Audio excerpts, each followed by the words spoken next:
मुअज़्ज़ज़ सामीन, अल्हम्दुलिल्लाह सुम्मा अल्हम्दुलिल्लाह। आज हम मुख्तसर सही बुखारी की हदीस नंबर 100, यानी आज हमारी अहादीस की एक सेंचुरी मुकम्मल हो गई। अल्हम्दुलिल्लाह सुम्मा अल्हम्दुलिल्लाह। उधर से कुरान पाक का हमारा एक सी पारा मुकम्मल हो गया और हम दूसरे सी पारे पे आ गए। अल्लाह ताला इसी तरह से हमारी मंजिलें जो हैं वो तय करता जाए और हम वो भी दिन आए जब हमने मुख्तसर सही बुखारी की दोनों जिल्दें मुकम्मल कर लें और कुरान पाक की सूरह बन्नास मुकम्मल करें। अल्लाह की ज़ात हमारी इस सही को मकबूल व मंजूर फरमाए। हाँ जी, आइए हदीस लेते हैं। अब हज़रत अबू हुरैरा रज़ी अल्लाह ताला ही से रवायत है, यानी पीछे काफ़ी हदीसें इनसे हो चुकी। कल मैंने तादाद बताई थी कितनी हदीस अबू हुरैरा से मरवी हैं। सबसे ज़्यादा ये कसीर रिवायात हैं। उन्होंने फरमाया, मैंने रसूलुल्लाह सल्लल्लाहु अलैहि वसल्लम से इल्म के 2 ज़र्फ़ याद किए। किन्होंने फरमाया? हज़रत अबू हुरैरा ने। क्या फरमाया? मैंने रसूलुल्लाह सल्लल्लाहु अलैहि वसल्लम इल्म के 2 ज़र्फ़ याद किए।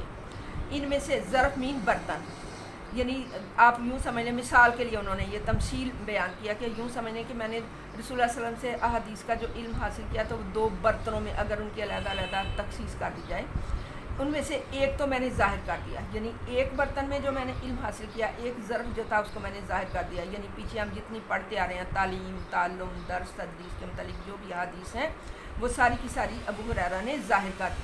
और दूसरे ज़र्फ़ को भी ज़ाहिर कर दूँ, लेकिन दूसरा ज़र्फ़ उन्होंने ज़ाहिर नहीं किया, हालांकि कहीं कहीं इशारा भी दे दिया। दूसरे ज़र्फ़ को ज़ाहिर कर दूँ तो मेरा ये गला काट दिया जाए। अब ये बहुत गहरी बात है, हमें इसको समझना है। ज़रा तवज्जो से सुनेंगे तो आपको इस बात की समझ आएगी। ये बड़ी गहरी बात है और हमारे लिए समझनी ज़रूरी भी बड़ी है। अब वो कौन सा दूसरा बर्तन था जिसको ये अगर ज़ाहिर कर देते तो इनकी गर्दन काट दी जाती? अब ये देखिए ज़रा ध्यान से, तारीख़ की तरफ रुख अपना मोड़ लीजिए, तारीख़ की तरफ जाएँ। हज़रत अबू हुरैरा का इंतकाल पुरमलाल जो है वो 59 हिजरी 59 हिजरी में हुआ है। और एक और हदीस में उन्होंने इन बातों का भी किया है, ये बातें भी फरमाई हैं कि अगर मैं या जैसे यहाँ पे उन्होंने किया ना, पेशिन गोई किया कि अगर मैं वो बातें ज़ाहिर कर दूँ तो मेरा गला काट दिया जाएगा।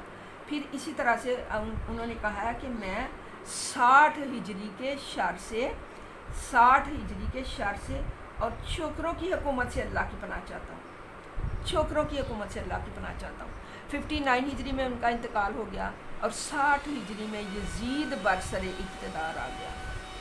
यजीद बरसर इक़्तिदार आ गया, ये उनकी पेशीन गोई कि मैं छोकरों की हुकूमत से डरता हूँ। यानी यजीद की उम्र सिर्फ 17 साल थी। नहायत नातजर्बाकार, नहायत नामाकूल, नहायत अहमक और बेवकूफ़ वो हुक्मरान था और ज़ालिम और जाबर था इसके साथ साथ। यानी आपने देखा कि 60 हिजरी में वो बरसर इक़्तिदार आ गया, कौन? यजीद। और 61 हिजरी में क्या हुआ? वाक़या करबला। मैंने कहा तारीख़ की तरफ अपना रुख मोड़ लीजिए। 61 हिजरी में वाक़या करबला जो है वो हो गया।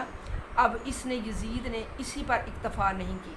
जब वाक़या करबला रूनुमा हुआ तो अहले हिजाज़ में तो इनकलाब आ गया और लोगों की सोचों में, फ़िक्रों में, अमलों में इस कदर इनकलाब आया कि अहले हिजाज़ में जो लोग, मक्का मदीना के लोग जो थे, उन्होंने यजीद की बैत को फसख करके हज़रत अब्दुल्ला बिन ज़ुबैर के हाथ पर बैत कर ली।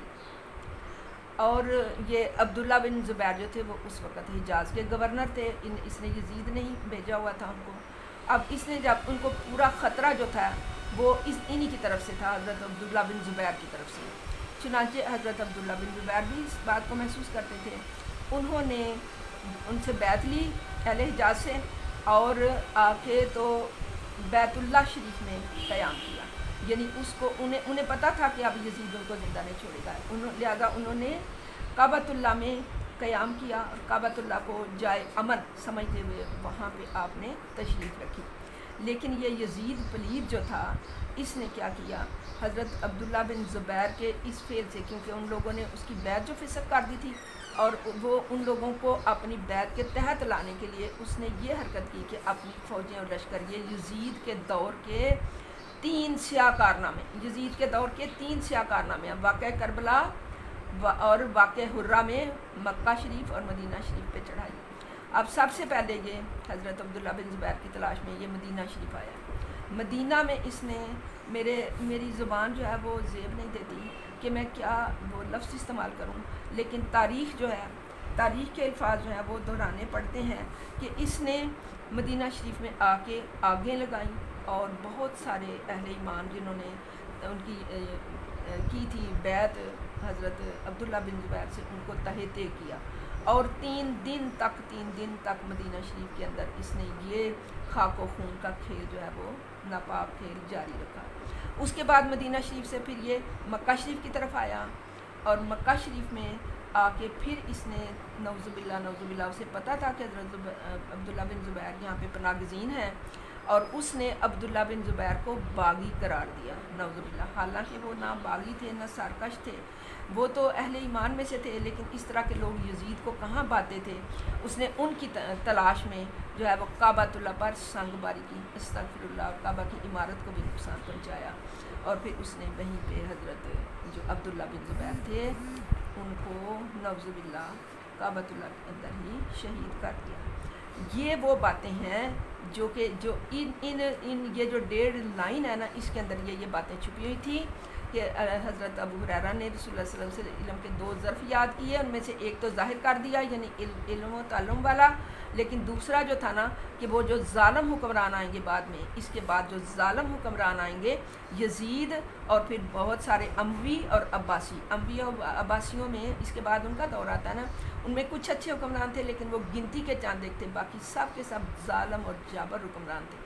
تو وہ کہتے ہیں کہ اگر میں ان کا نام ظاہر کر دوں تو میرا یہ گلا کاٹ دیا جائے گا، لیکن ابو ہریرہ کی انتقال کے فوراً بعد یہ فتنے چونکہ اسی دور میں شروع ہو گئے تھے، اور ان کے انتقال کے فوراً بعد ان فتنوں کا ظہور ہو گیا، اور یہ انہوں نے کہا کہ اگر دیکھیں انہوں نے اس طرح تو ان کا گلا نہیں کاٹا گیا، ان کے نام انہوں نے ظاہر نہیں کیے، کہیں جو ہے وہ اشارے دے دیے، جیسے کہ میں ڈرتا ہوں 60 ہجری کے شر سے اور چھوکروں کی حکومت سے۔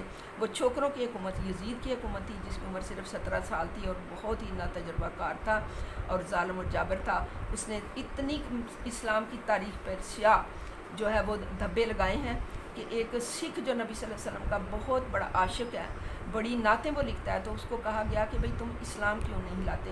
تو اس نے کہا کافر ہوں مگر قاتل شبیر نہیں ہوں۔ کہتا ہے کہ یہ جو مسلمانوں کی تاریخ کے اوپر یہ دبا ہے نا قاتل شبیر کا، وہ اس کی وجہ سے مسلمانوں سے مجھے گھن آتی ہے اور میں اسلام قبول نہیں کرتا، ادروائز محمد رسول اللہ صلی اللہ علیہ وآلہ وسلم کا عشق اور محبت میرے سینے میں، میرے دل میں جاگزی ہے۔ وما علینا الا البلاغ۔